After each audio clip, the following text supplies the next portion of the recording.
Welcome to the verse-by-verse study of the book of Proverbs. We shall pick up from last week, chapter 15, verse 18. A hot-tempered person stirs up conflict, but the one who is patient calms a quarrel. This is a repeat of the theme we saw in verse 1 that states that anger gives rise to more anger, and calm gives rise to calm. When we patiently choose to lean on God's wisdom for our words and our tone and our body language, that results in a de-escalation of conflict. As followers of God and His wisdom, we are called to clothe ourselves, meaning to demonstrate compassion, kindness, humility, gentleness, and patience. Again, patience means we stop, we pause to allow God's wisdom to give us a perspective on the situation and to inform us on what, when, how, and even if we should respond. The way of the sluggard is blocked with thorns, but the path of the upright is a highway. For those that choose a path of being uncaring, not trustworthy, unreliable, lazy, that will limit their choices in life. Many pathways will be blocked because they're simply ill-prepared, as opposed to those that have proven to be dedicated, reliable, trustworthy. They will have many more and better options, more pathways in life. A wise son brings joy to his father, but a foolish man despises his mother. The child that chooses to walk in God's wisdom, that chooses to be caring, dedicated, trustworthy, will earn a well-deserved reputation that will honor mom and dad and bring them joy and peace, because that child is on the right path, as opposed to the fool that rejects God and God's wisdom. The author says of that person, folly brings joy to the one who has no sense, no wisdom, but whoever has understanding keeps a straight course. This is describing a person that has a shallow joy, that they basically take joy in behaving unrighteously. They have a heart that is void of God's wisdom and core values. They lack that moral compass, so their path is always crooked, as opposed to the wise that walks a upright, straight path.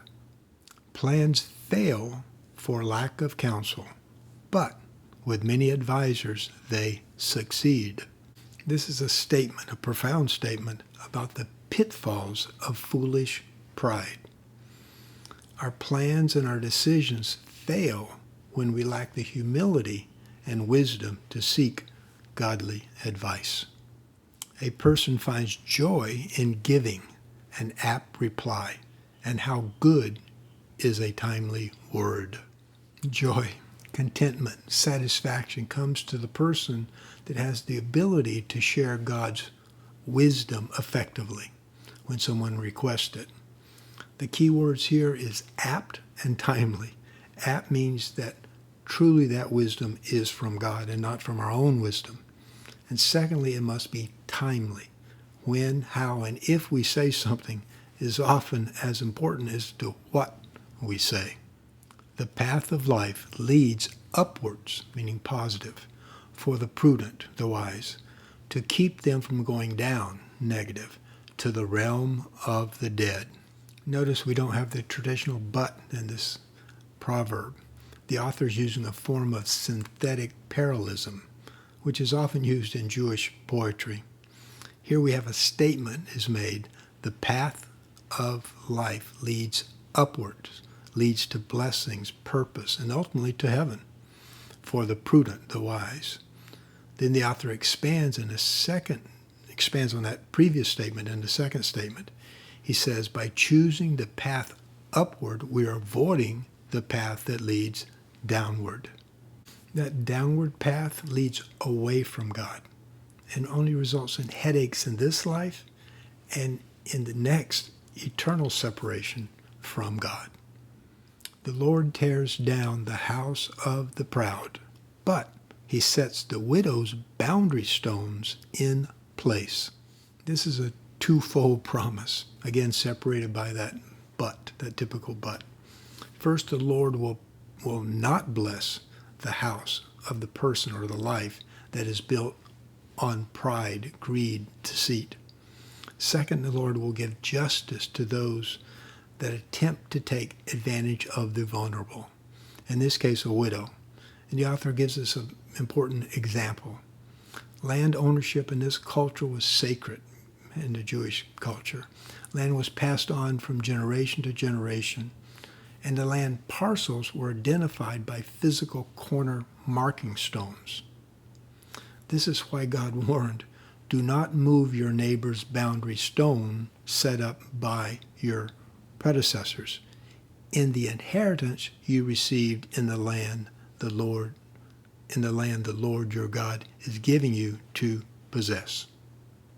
So we have a deceitful, greedy neighbor could see an opportunity to take advantage of a defenseless widow by moving her property stone boundaries to increase the size of his land by reducing the size of her parcel. God is sternly warning this person that their house, their life, will not be blessed. And again, we have, the Lord detests the thoughts of the wicked, but gracious words are pure in his sight. God rejects, detests the thoughts of those that scheme to do harm. Like the example was given about when someone is trying to take advantage of the defenseless to serve their own greedy gain. Instead, he will bless those that speak, respect, and treat kindly their neighbor, especially those in need. That pleases the heart of God. The greedy bring ruin to their households, but the one who hates bribes will live. The Hebrew word for greedy means illegal profits. God promises that crime does not pay. The author gives us an example of this type of greed, and it's bribery. Bribing is when someone is in a fiduciary position of trust and violates that sacred trust in order to get personal gain. The heart of the righteous weighs its answer, but the mouth of the wicked gushes evil. Again, we have a repeated theme. The wise think before they speak. Again, they draw from God's wisdom before they speak, as opposed to speaking out, especially in anger, without any thought to understanding the situation nor the consequences of their words. In verse 29, the Lord is far from the wicked, but he hears the prayer of the righteous. This is an important theological statement. You cannot reject God and expect his blessings. When, not if, we see the consequences of sin, God will not listen to the arguments and pleas that do not begin with true repentance. God does not listen to sinners, John says. He listens to the godly person who does his will. Meaning God will listen to anyone if that conversation begins with an admission that they are indeed sinners and are sincerely seeking to change. Verse 30, light, meaning brightness, in the messenger's eyes brings joy to the heart, and good news gives health to the bones. Here we have a different format. It's called synonymous parallelism, where the second part restates the first part. The first part, the point is, the good news brings joy. One can physically see the joy in someone's eyes, both the person that's sharing the information and the person receiving the good news. God's wisdom is indeed good news, and it should bring joy to both the person giving it and the person receiving it, not to mention health and healing. Whoever heeds life-giving correction will be at home among the wise. Those who disregard discipline, meaning correction, despise themselves, but the one who heeds correction gains understanding. The word here for correction or instructions is the same as a navigational term, which means to get back on the right course or right path. God is directing us back to the right path. He's providing the moral compass so we can avoid the dangers, the detours, the potholes of life. And we will get on the right destination to peace, fulfillment, purpose, and blessings. Lastly, we close with the central theme of the entire book of Proverbs. Wisdom's instructions is to fear the Lord, and humility comes before honor. Meaning that God's wisdom begins with this respect and reverence for God, and a humble admission to God that I need and want you in my life. I need and want your direction in my life. Family, that simple, sincere prayer will open the floodgates of heaven to your life today. That ends chapter 15.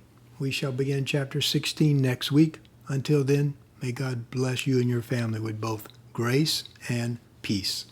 Aloha.